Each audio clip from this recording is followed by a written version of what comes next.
Подпредседателе, почитувани представници на владата, почитуван само премиер, другите ги нема, почитувани колеги, присутни, почитувана јавност. Зошто сме денес овде, трет ден дискутираме по точка за разрешување на член на владата. Зошто разрешување, бидејќи немаше оставка?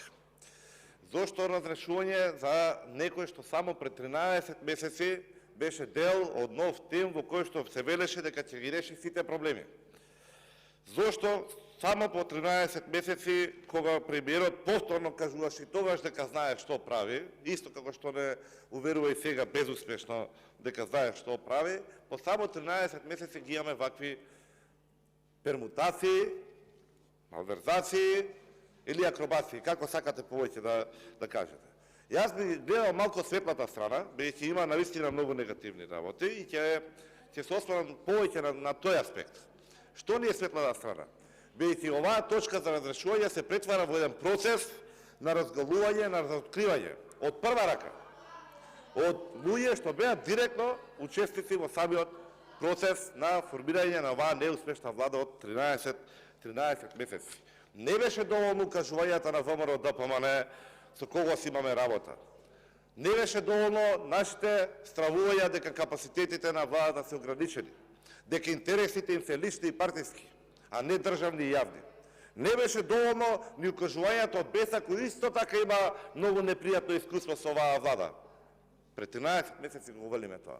За жал, мене не ми значи ништо, ниту јас ако ви укажам, ниту било кој од колегите, дали бевме во право. Во право бевме.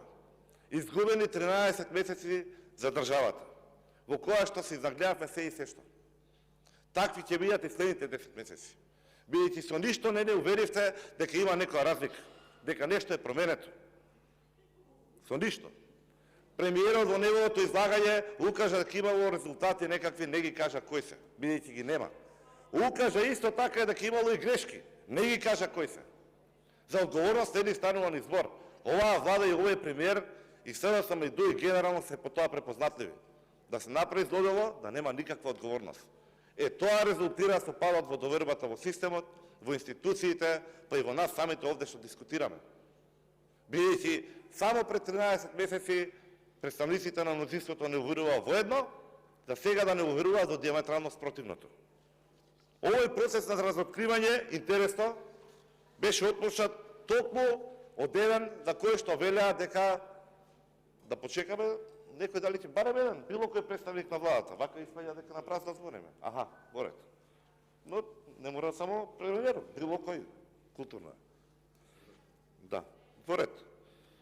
Интересно, овој процес го отпочна токму една личност на која што верува и ветува дека е нов бран во политиката, дека е некоја нова светлост, нова надеж за некој ново СДСМ и ДУИ, кој што ќе донеси промени во секторот на правото, на правдата и дека довербата на правните институции како што се судството и правосудството од оние мизерни 4% ќе бидат барем 14%. Сега се 3 патем кажано.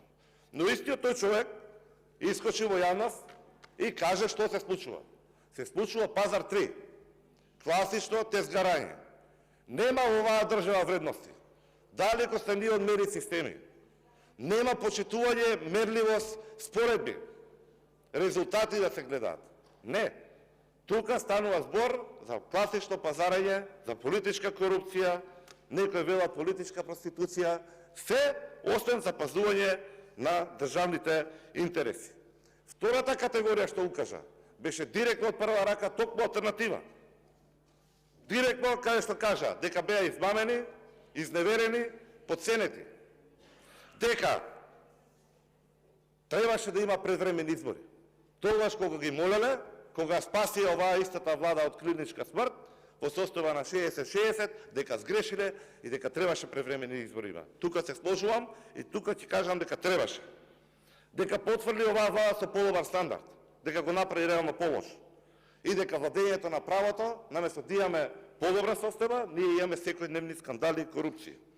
Исто така кажа дека не бил испочитуван ниту збор, ниту договор за кадровски решенија. Па што очекувавме?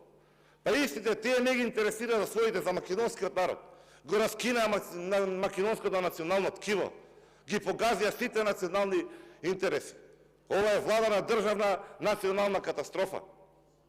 Ниту ги интересира јазик, ниту име, ниту знаме, ниту столбови, ниту иднина.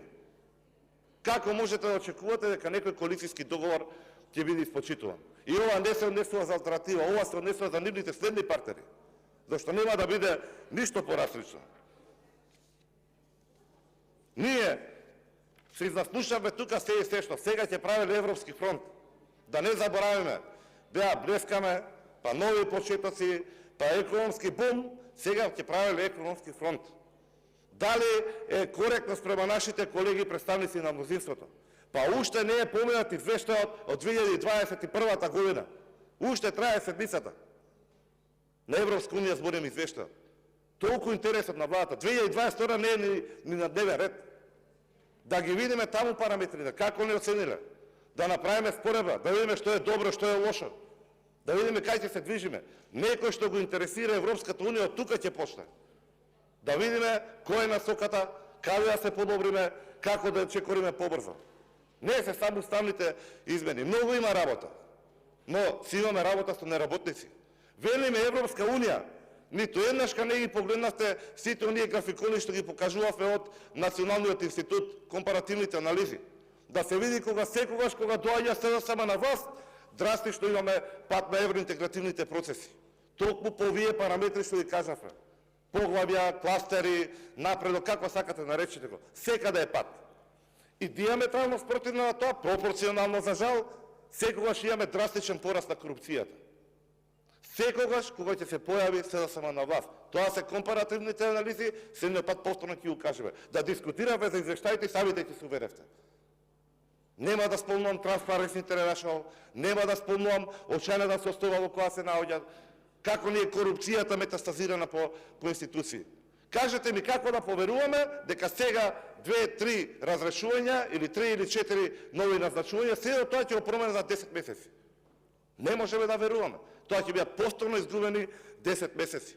Како да веруваме дека они се на евроинтегративниот пат, кога истата таа влада направи услови во кои што нашите граѓани се изјаснија прв пат во историјата под 50%, 49% кои што даваат поддршка на Европската унија. Како нема така да бидат?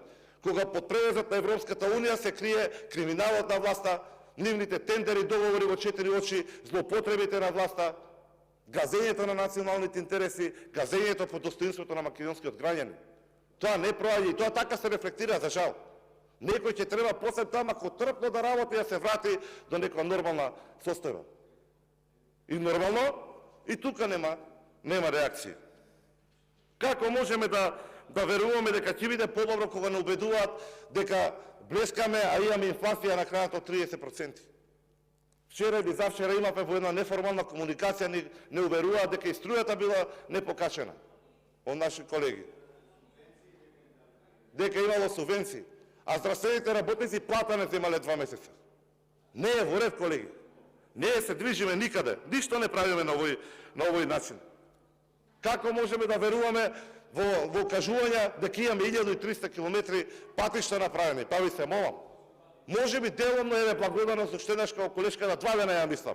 Може би токму до колачијата што пратениците на власта ги конзумираат, па им се привиѓаат работи. Да, но во исто време истите колачија се може би криви да не играат кражбите, дека имаме кражби по полициски станици на МВР. Дека единственото место каде што почесто влегуваат и искачаат некои од владата партнери, се може би затворите. За жал. Дали може би не гледаат дека имаме народ кој што пати, кој што негодува, кој што е гневен. Дали може би немаат слух и за фирмите кои што имаат крик дека со ваква состојба не се поминува повеќе. И конечно, пак ќе ги кажам, не ќе да биде клише, седо тоа резултира со губење во верба во државата и селување масовно. Масовно, за кое што последици веќе нема назад. И тука не знам веќе што да се укаже, како да се направи да се допре до нив. И има само еден начин со кој што оваа состојба може да се оправи. Да се променат неколку колегиот, толку представници на мнозинството, да им го свртат грбот, исто како што го направи Павле Трајанов, алтернатива, без да се приклучат на промените. да го стопрат ова лудило и да се даде грам на